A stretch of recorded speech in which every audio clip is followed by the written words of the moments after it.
Hi everyone, and welcome to another episode of Quick Take. Today we are going to America and having a look at Costco on the NASDAQ.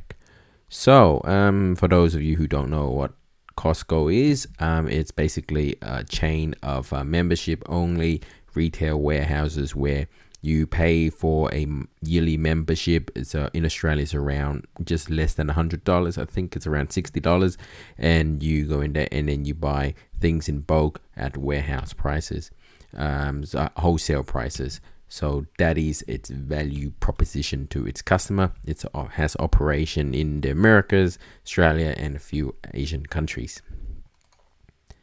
So the financial, looking at the PE ratio, it's just outside of the sweet spot that I talk about between 15 and 30, but it's not so much. It's so high above that. It is higher than industry, so that is something that we have to consider. Now, it does pay dividend, but it doesn't pay a great dividend, 0.78%, probably just higher than your saving account, just a little bit. So for this kind of company, if you want to buy it, you would be looking for growth rather than dividend payout.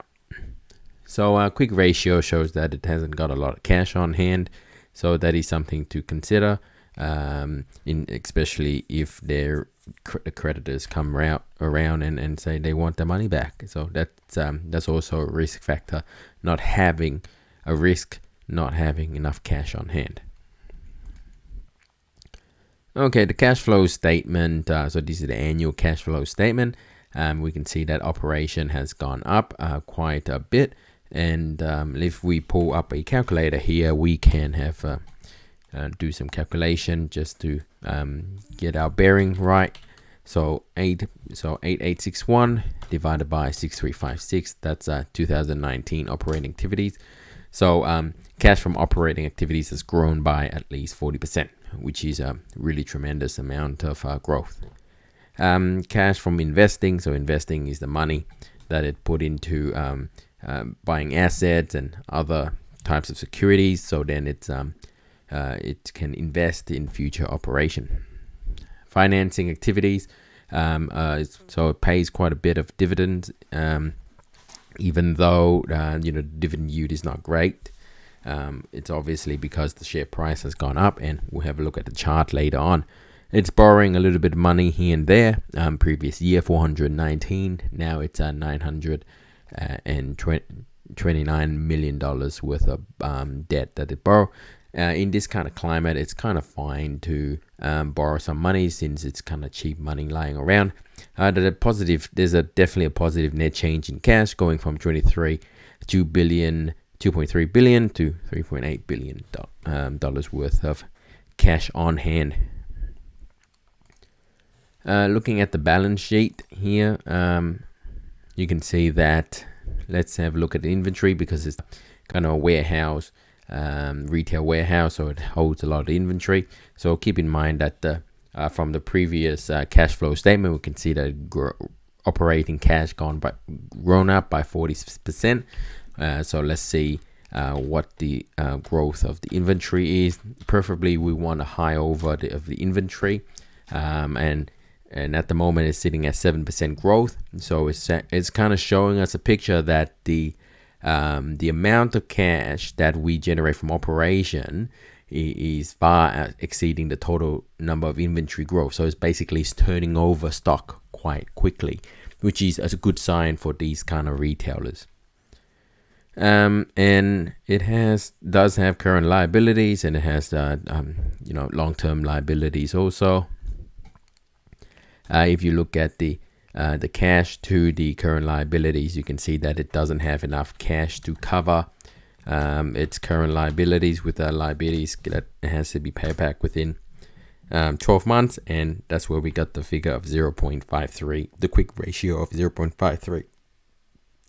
So that is definitely a risk that we have to keep in mind when we go and assess the company. And let's quickly look at the income statement before we jump over the chart. We can see here that the company has a net positive income of $4 billion, and it's a tremendous growth from the previous year, actually. and that's 13%. So year on year, 13% in net income is a significant amount of growth. It's definitely not bad. So yes, so let's jump straight over to the chart and have a look at it. So I kind of fiddle around with the chart a little bit. So I already drawn a Fibonacci sequence. So let's expand this out and have a look. So you can see that the share price of the stock has gone and kind of almost starting through an exponential phase. So at the moment it's not exponential from the 1 day chart, but let's have a look at the 1 week. So it's definitely going up with the exponential growth here. So it's retraced a little bit.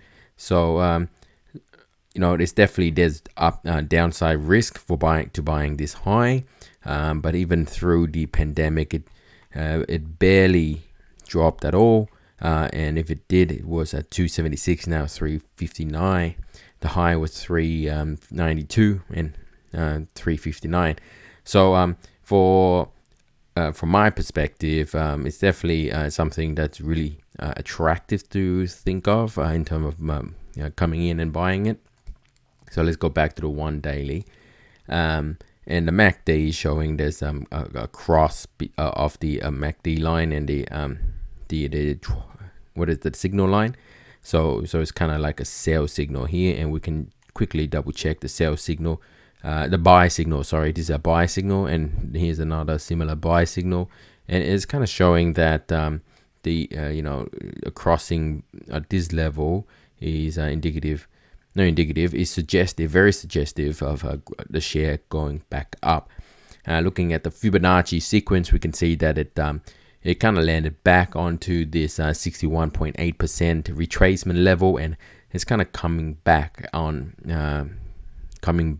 to test this upper level of 392. So it's probably for me, it seems like not a bad time to come in at this particular point. And if we take the previous high of 390, let's say 394 divided by the current share price, and so that's around 9%. So that's a significant growth, and I think that can happen within the month or even a little bit less, maybe 2 weeks, and to retest that. And if it breaks through, it's going to keep going. And the next it's kind of, there's no other high, so this would be its highest height ever. So it will continue up to possibly this mark here. So that will be a very, very good position to be in. So let's see what that would be like if I bought it today. So that's a 30% growth, and that's a significant amount of growth. So yeah, that's really so that's a very bullish kind of outlook on this particular stock. And the other thing I like about it is just this year on year increase in net income. So again, that's a really healthy sign for a company. So conclusion is there's definitely opportunity here for like a short-term 2 weeks kind of trade, and definitely opportunity for kind of longer term investment. So I would for myself, I am considering coming in possibly today, or even just watch very closely and maybe buy towards the end of the market in New York. Just so towards the end, sometimes it's people kind of like the bull kind of like pull back a little bit, and so there's kind of buying opportunities there. But for benefit of a few $100 here and there, I think that's small in comparison to what I believe I can gain out of this particular company. So yeah, the only thing that I'm struggling with is the share price. What I'm struggling is that I only have a limited amount of money left to invest in companies, and it with this kind of share price, my liquidity would be quite low. So there's certain strategy that I cannot execute with such a low liquidity if I were to buy. Yeah. So that's pretty much it for today's episode of Quick Take.